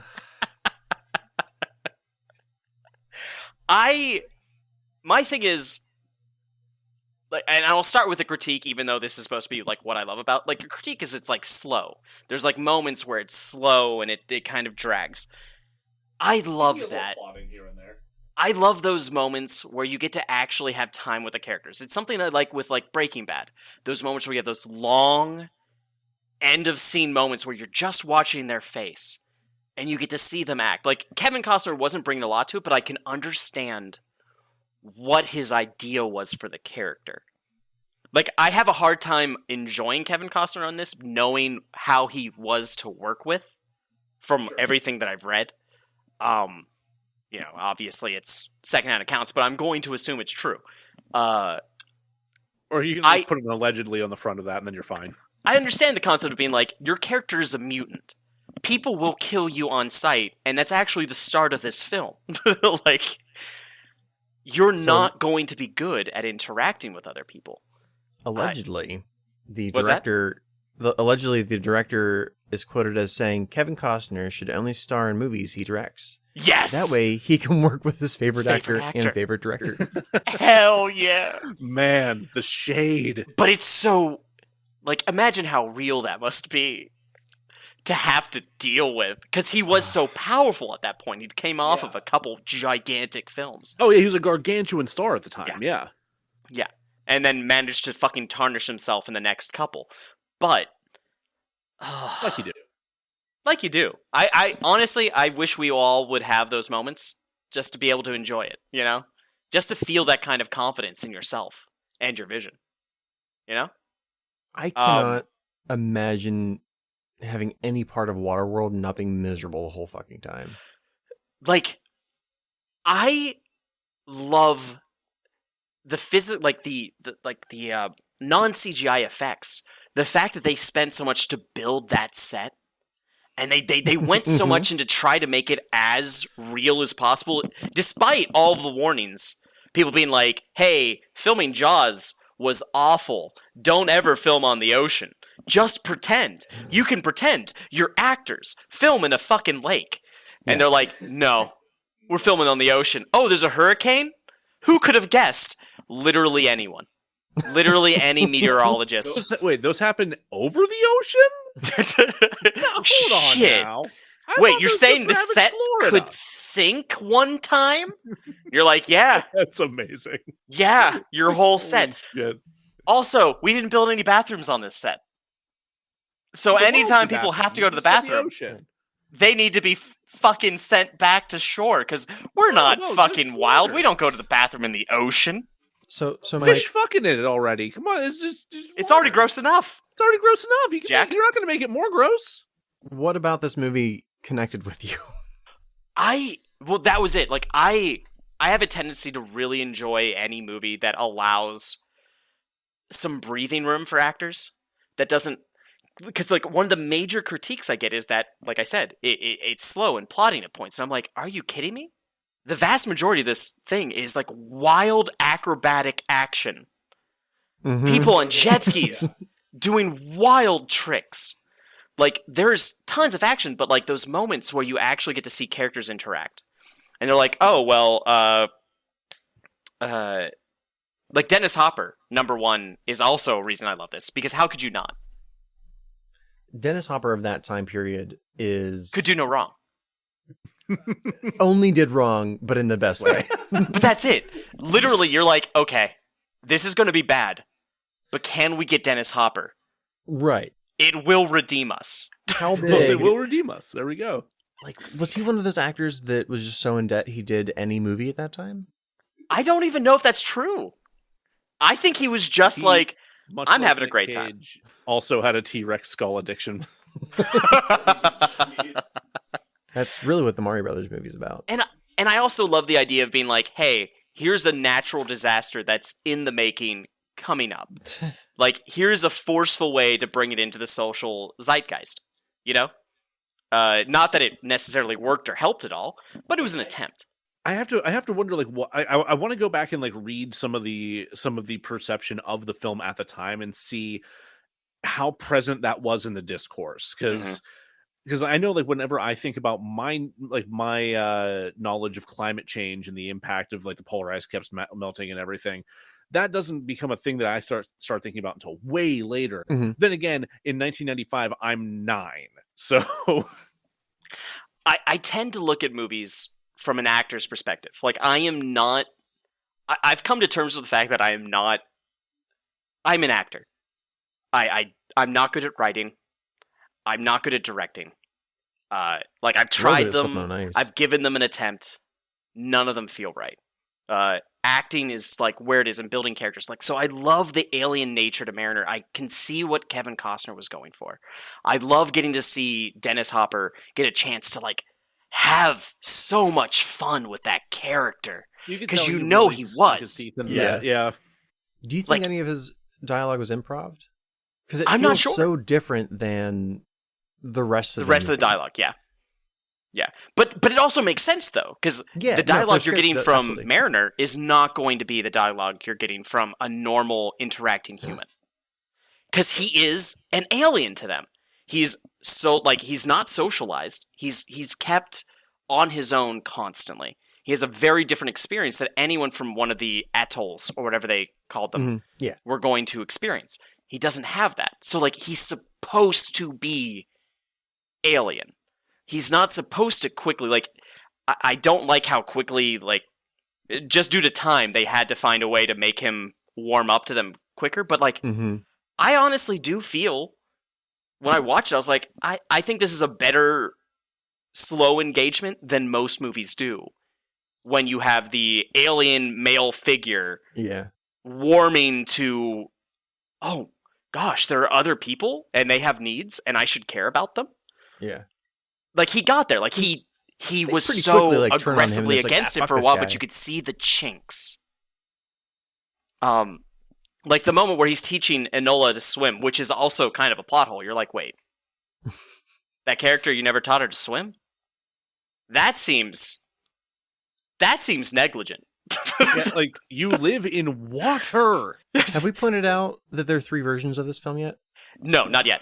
There are 3 versions. You have the theatrical release, which is almost Kevin Costner fully in control. Then you have the director's cut, which is the one that went to TV, that is heavily censored. And then there is supposedly a director's cut that isn't, but they haven't put together. Very recently they released Arrow, a distributor released all 3 on Blu-ray. It's called the Ulysses cut. I didn't know about that. Yeah. I found it while researching this film. And I don't know which version's on Netflix. I'm going to assume the theatrical cut. How did you find that? It's got to be the theatrical cut. I can't see it being anything else without it actually saying otherwise. TV version's pretty long, right? The TV version is like 40 minutes longer.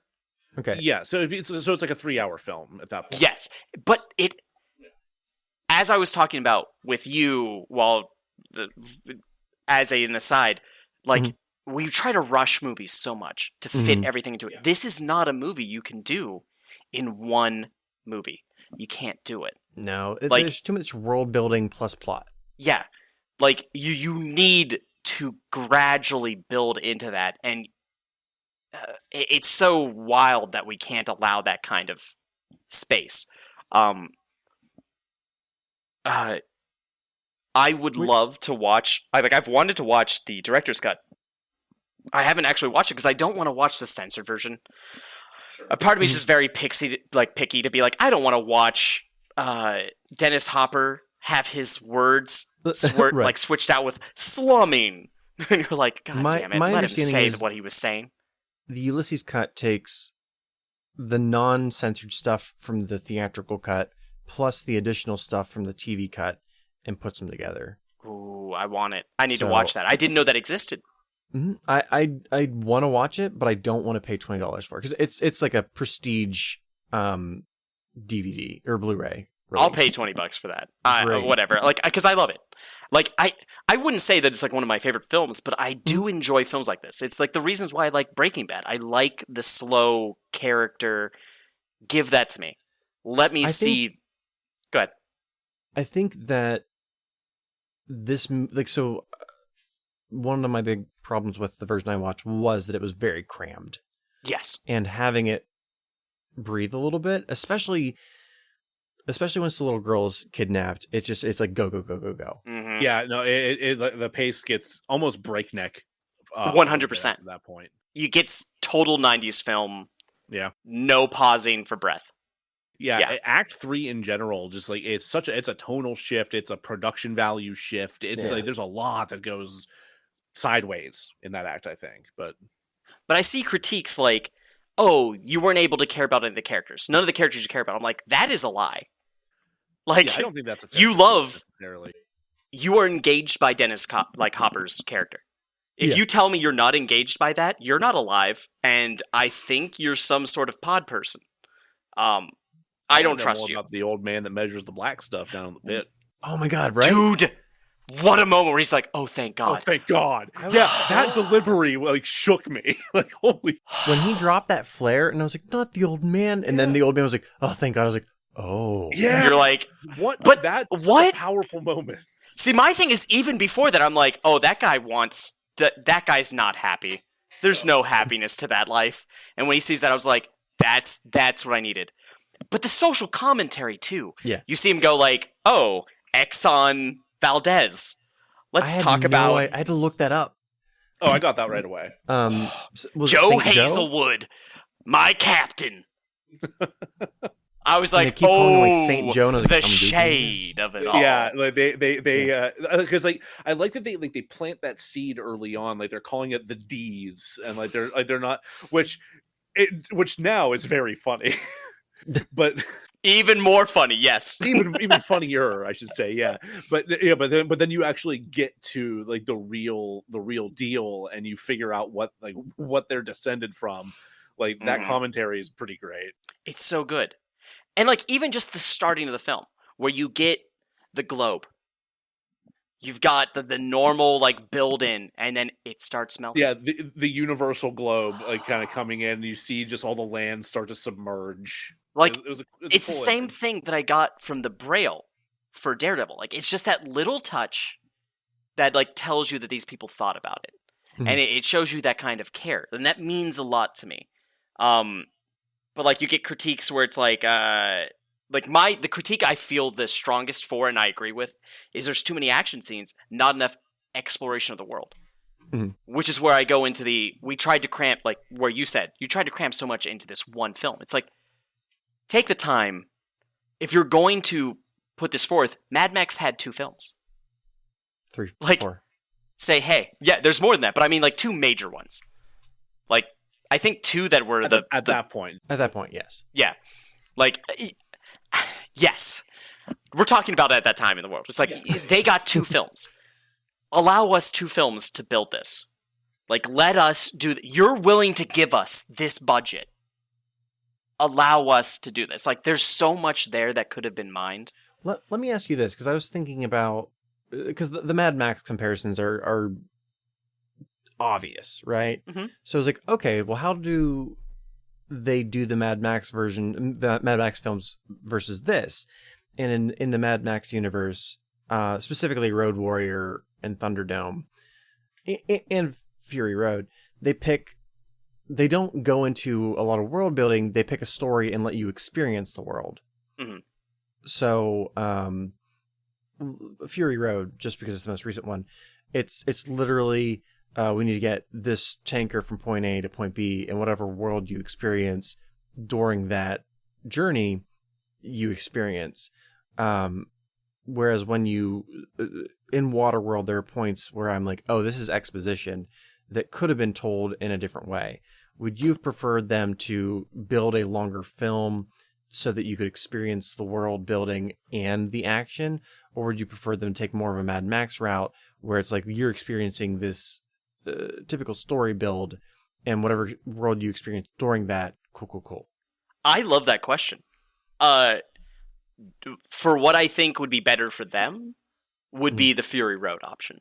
Mhm. If they could have just chosen one route and went with it, they would have been better. Like if they were like, you know what, let's not bother with actual world building. Let them experience it through the action. Don't spend time trying to explain it to them. Let them infer it as they go. Yeah. That would have been tight. For me, I love the concept of give me 2 films. Give me at least 2. 2 3-hour length films. Yes. Yes. Why not, man? Why not? You have $200 million. $200 million. Can't tell me that you can't give me 2 fucking films with that. Where did that money go? The set, everything Kevin Costner needed, which was apparently a ridiculous boat to get him to and from the set. Yeah. His own pay. All of the people they had to have do the stunts, because there were so many people. Plus, the set did sink at one point. You heard about that, right? They did have to refloat that set. The set was crazy, but also, how beautiful was the set, though? It was pretty cool set. It was an awesome set. How magical was it? If only they could put bathrooms on that shit. Are we talking about the atoll or the cruiser Both. or the ship? Both of them? Honestly, both. Yeah, like the atoll was like a big, impressive, like. Well, I meant which one sunk. Oh, it was the the atoll. The atoll sunk. Yeah, The atoll sunk. Wild and Shit. sad. Yeah. You're like, oh. Like, when I heard about it, I was like, so what did you do? And they're like, oh, they spent a lot of money to make it come back up. I was like, Yeah, I guess that makes sense. how do you do that? We can't get the Titanic out of the fucking they ocean. How hired did James you do Cameron. that? They Yeah. hired James Cameron to do it. It's a practice run for Titanic. Yeah. There's like, I am there for that kind of world.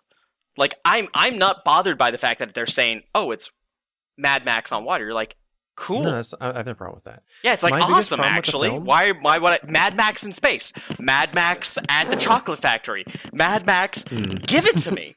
Guzzling indeed. Yeah, like, My biggest problem with the film, besides the third act in structure, is, and I know they wouldn't have been able to make it otherwise, but Kevin Costner is miscast. oh, 100%. 100. Like, yeah, go ahead, please, finish. Just, his range doesn't fit. Like, I cannot buy him as the edgy, kind of loner dude. That, you have his ego and you have his pay. If you'd gotten a younger actor, I mean, again, they wouldn't have been able to market it if they'd not gone with him. Exactly. But for the sake of making a good film, there's so many other people that they could have gone with. But that's the thing. Like, you had Kevin Costner, and I'm willing... Do I think Kevin Costner was the right one for this one? Obviously not. Like, because I can't even, like, this is the universe we live in. Kevin Costner was awful and was a detriment to the film. Do I think his acting was necessarily the worst? No. But, like, was it a positive for the film? No. There were moments where it was like, okay, I enjoyed how he rolled with the situation, but there are other times where it's like your delivery's like really fucking stilted and like I can see what he's going for. It's like that alien. It's not congruent. You can't. This is a man that's lived on a fucking boat by himself for most of his life. What was Russell? But then you're also like, this shouldn't even be that close. Like, you shouldn't even be able to interact this well. So, like, you're giving, like, either you have to go full bore into that, or you don't. Or we could just get a better actor for this who has better nuance. But they didn't. So, like, what can you do? It's like how I feel about Daredevil, where I'm like, Colin Firth probably would have been a better Daredevil. And then give Ben Affleck to Bullseye. And give him the correct script. Colin Firth. That's it's very different than Colin Farrell. Farrell, God damn it! But I liked this. I like this direction, and I want to. Now I want to see. I want to see that badly. Actually, forget bringing Charlie Cox back as in the MCU. Give me Colin Firth, current day as Colin Firth as Daredevil. The person I would pick off the top of my head to replace Kevin Costner is Russell Crowe, who at this time was doing LA Confidential, so he was in his like real gruff stage. But do you think he would be even? If there's one person I could imagine that would be harder to work with than Kevin Costner, I'm going to say it's probably Russell Crowe. At that point, and I don't know timeline well enough. Do you think Russell Crowe's ego? Where is it in size at that point? Was it pre-Gladiator? It's pre-Gladiator, so it would have been easier. Okay, so smaller. Then possible. Then he might have been great.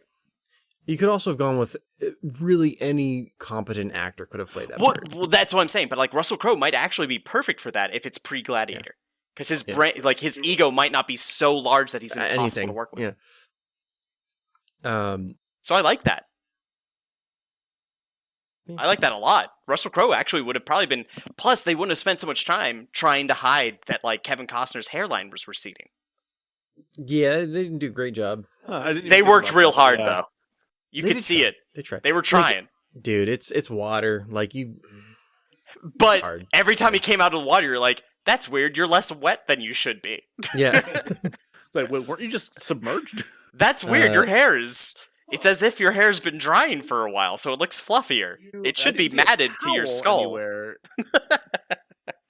Do your gills double as an air dryer? Yeah. Like, I don't know that I'm fully being honest when I'm like, I think this is a film that is better than it's been received. I think I have a unique perspective from like my own personal preferences that is making me like go, oh, this could be. There's promise. I see a lot of potential there. I think the initial response was unfair, but over time, look at it. Its score is not bad. I mean, it's not great, but like for what it is, I think the score is about right. It's an average 90s action flick. And I do think that like from when I started at the very beginning speaking about the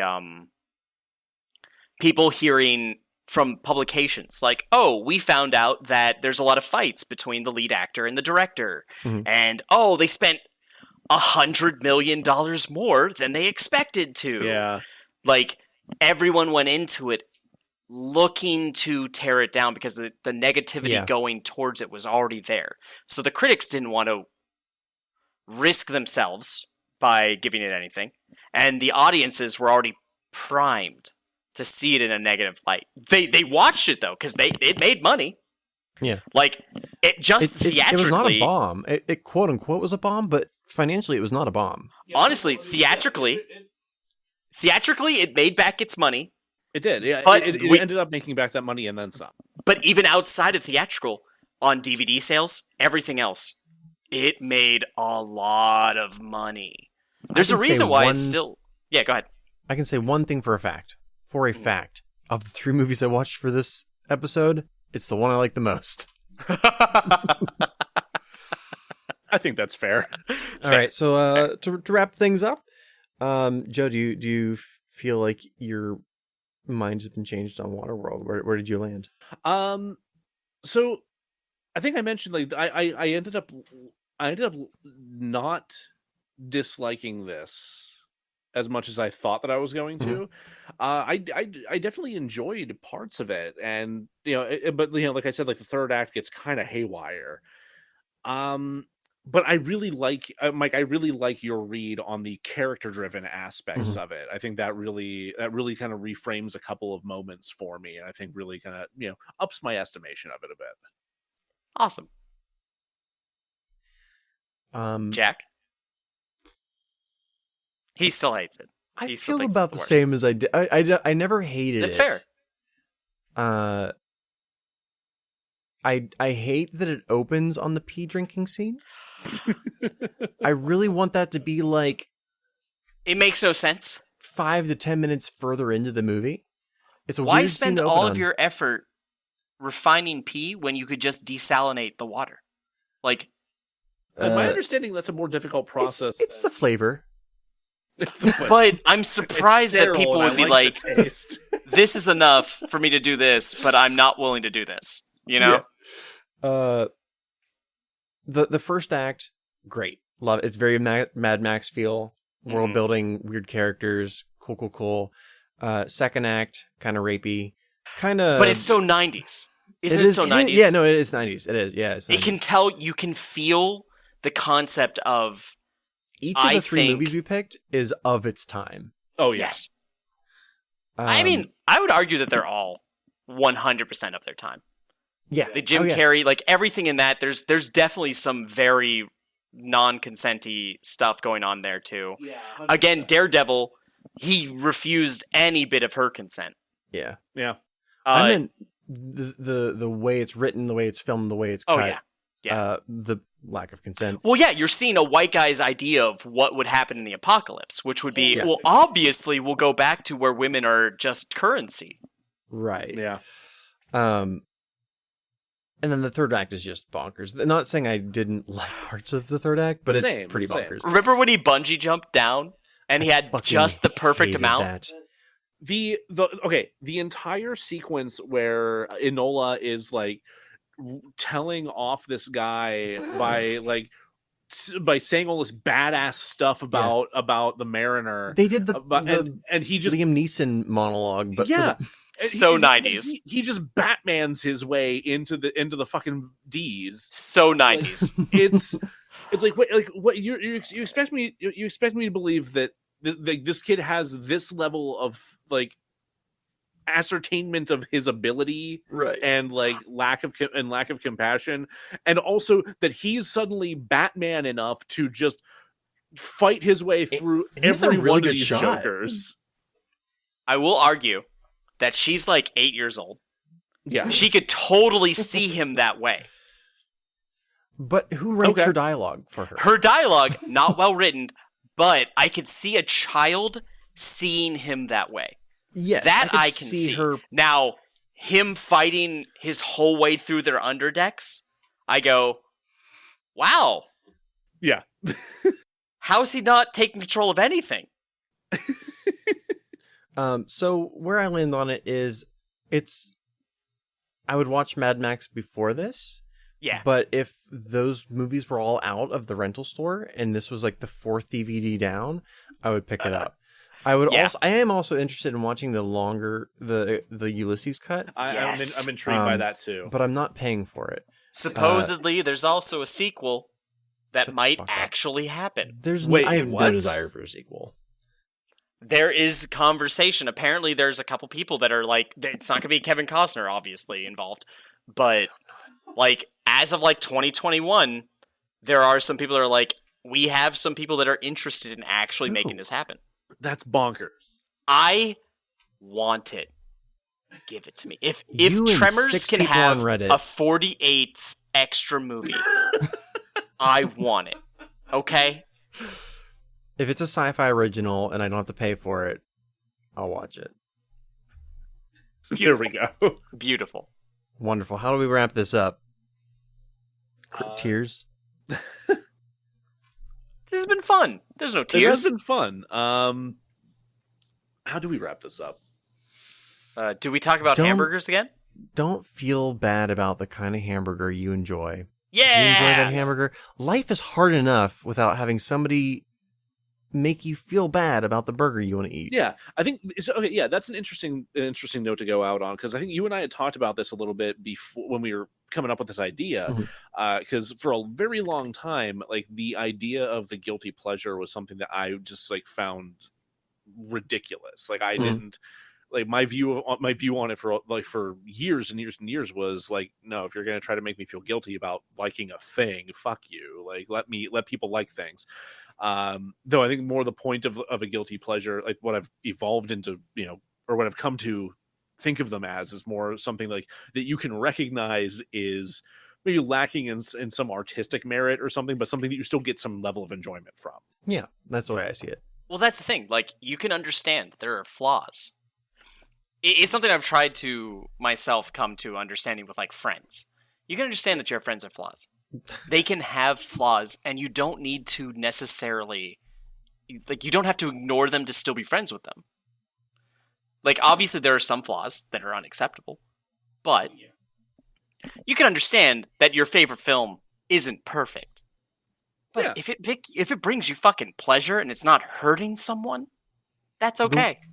The way so like Aaron, friend of the podcast, watches a lot of films that I don't care for myself. But like what I always tell him is, life sucks, and if you can enjoy something for 2 hours, who am I to say you're an asshole for it? Yeah. The thing you're watching is not hurting anybody. No, and if it is, Well, it could. It could. Don't. I mean, it can. So long as your shit is like not actively hateful, then who fucking cares? If it's a Jack Black film that doesn't hurt anybody and it's funny to you, enjoy the stupid-ass fuck out of Batman it. versus Superman. Fine, watch it. Yeah, take your pleasure out of it. Don't make me watch it. Yeah, But don't force anyone to watch it. do we unless need it's 4 hour Jack. Snyder cut? No.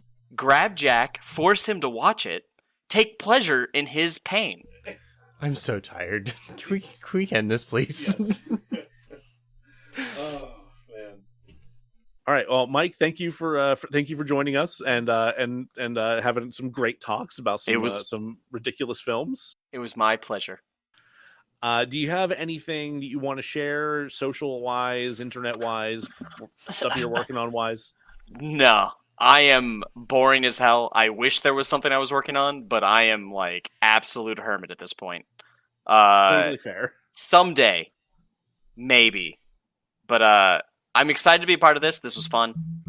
Love you guys. That's right. You can find me on Instagram, all the socials at dollboy_Jack. We promise next episode we'll be back to our usual fuckery. Spoilers, we're doing cats. Yeah, we are. Jack has something in store. He has told me he has actually found a way to fix this movie. I found a way to do it. He found a way to do it. I don't understand how that's possible. It's but- Taylor Swift playing every role, right? I cut her, actually. So- she's gone. You can find me on Instagram at jmneelis. I sometimes post art stuff there. Not in quite a while, but who knows? Thank you all for listening, for checking us out here again. Real quick, I want to say thank you to everyone who's been listening and subscribing, and rating and reviewing all of us. We've gotten some really great reviews on Apple Podcasts. Yeah, please continue doing that. Please rate more reviews so we get picked up in more search results and get rated higher or ranked higher in those results. And we also just recently hit 500 overall plays, which is awesome. We're very proud of that. Idiots. We can thank you all so much for wasting your time listening to us talk about these stupid fucking movies. So come back and check us out every other Tuesday here. And be sure to check back with us here again, where we will be sure to Razzle dazzle you. razzle dazzle you, baby. There we go. Hell yeah. Cut. Hell yeah. Hell yeah.